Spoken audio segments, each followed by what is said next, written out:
नमस्कार, जय श्री कृष्णा दोस्तों। इस वीडियो में मैं 7वें दिन की 7वें अध्याय की कथा सुनाऊंगी।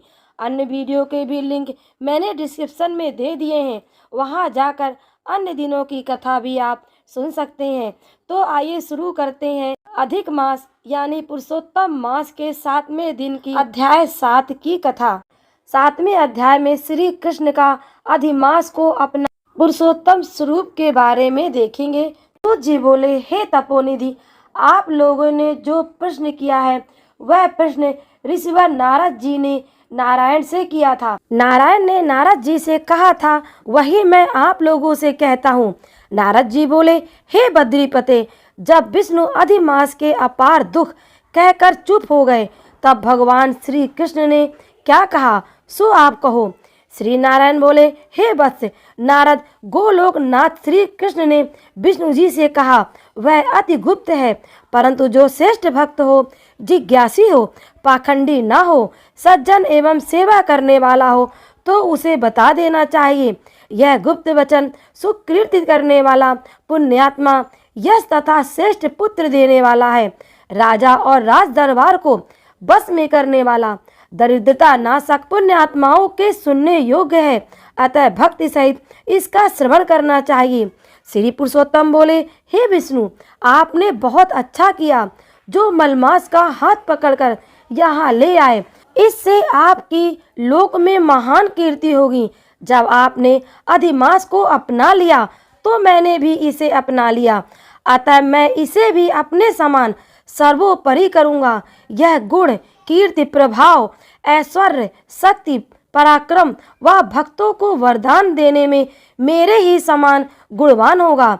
जैसे मैं विश्व में पुरुषोत्तम नाम से प्रसिद्ध हूँ, वैसे ही यह भी पृथ्वी पर पुरुषोत्तम नाम से विख्यात होगा। जो गुण मैंने इसको दिए हैं वे सब मुझ में हैं, और मेरा पुरुषोत्तम नाम लोक और वेद में विख्यात है। हे जनार्दन, वे सभी गुण तुम्हारी प्रसन्नता के लिए आज मैंने इसे दे दिए हैं। अतः हे मधुसूदन, आज से मैं इसका स्वामी हूँ। अब इसका पुरुषोत्तम नाम होने से यह जगत में सबसे पवित्र हो जाएगा, और यह मेरे समान होकर सब मासों का स्वामी होगा। अब यह जगत पूज्य और विश्व वंदनीय होगा। इसकी जो लोग पूजा, व्रत, आराधना करेंगे, उसके सब दुख दारिद्र नाश हो जाएंगे। 12 महीने सकाम है, परंतु मैंने इसको निष्काम कर दिया। जैसे मैं प्राणियों को मोक्ष देता हूँ, वैसे ही मैंने इसे मोक्ष देने वाला बना दिया है। जो कोई निष्काम या सकाम भाव से इस अधिमास को पूजेगा, उसके सभी कर्म भस्मीभूत होकर वह मेरे गोलोक को प्राप्त करेगा, इसमें जरा भी संशय नहीं है। हे गरुड़ध्वज विष्णु, मेरे परम पद को नहीं पाते, लेकिन पुरुषोत्तम मास के आराधक केवल एक मास की आराधना से ही वृद्धा अवस्था रहित होकर परम पद गोलोक को बिना परिश्रम प्राप्त कर लेंगे। सब साधनों में श्रेष्ठ, धर्म, अर्थ, काम और मोक्ष की सिद्धि देने वाला यह पुरुषोत्तम मास अवश्य सेवन, स्मरण, पूजन करने योग्य है। जैसे जोते हुए खेत में बोने से बीज करोड़ गुना बढ़ते हैं, वैसे ही पुरुषोत्तम मास में किया हुआ पुण्य कोटि गुना बढ़ता है।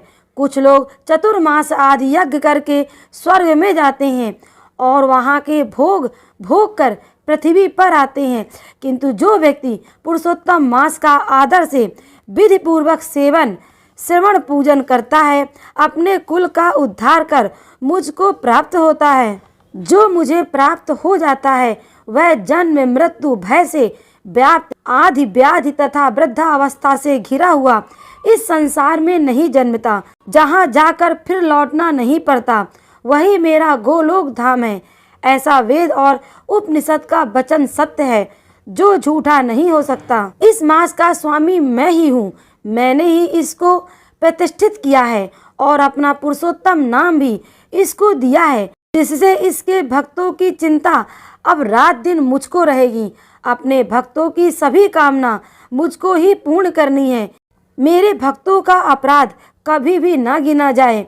हे विष्णु, मेरी आराधना की अपेक्षा मुझे अपने भक्तों की आराधना अधिक प्रिय है, परंतु कभी कभी मुझे अपने भक्तों की वांछा पूरी करने में कुछ देर हो जाती है। परंतु मेरे पुरुषोत्तम मास के जो भक्त हैं उनकी मनोकामना पूरी करने में मैं कभी विलंब नहीं करता। मलमास के भक्त मेरे भक्त हैं, वो मुझको अत्यंत प्रिय हैं।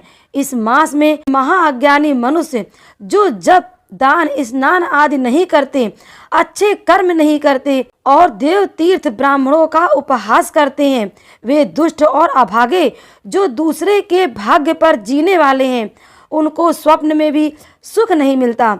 जैसे खरगोश के सींग खोजने पर भी नहीं मिलते। जो मूर्ख मेरे प्रिय मलमास का तिरस्कार करते हैं और जो धर्म का आचरण नहीं करते, वे सदा नरकगामी होते हैं।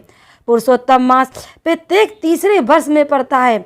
ऐसे मास में जो धर्म आचरण नहीं करते, वे कुंभी पाक नरक में पड़ते हैं और जब तक पृथ्वी पर जीवित रहते हैं तब तब अनेक कष्ट पाते हैं तथा पुत्र पौत्र पत्नी द्वारा किए गए क्लेशों को भोगते हैं।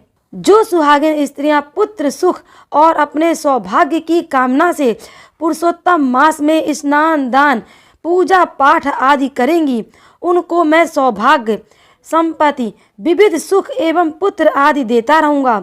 और जो स्त्रियां मेरा मास व्यर्थ निकाल देंगी तो मैं उनके प्रतिकूल हो जाऊंगा, जिससे उन्हें ना तो पति का ही सुख मिलेगा और ना भाई पुत्र संपत्ति आदि का सुख स्वप्न में भी मिलेगा।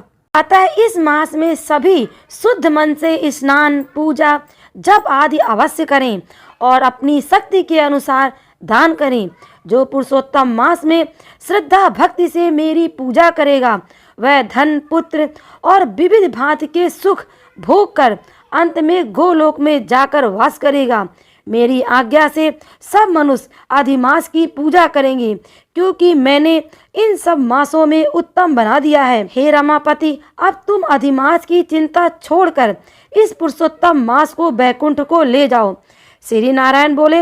इस प्रकार विष्णु श्री कृष्ण के मुख से ऐसे रसीले वचन सुनकर बड़े आनंदित हुए और मलमास को साथ लेकर नवीन मेघ के समान श्याम कांति वाले श्री श्याम सुंदर को प्रणाम करके गरुड़ पर बैठकर शीघ्र ही अपने बैकुंठ को चले गए।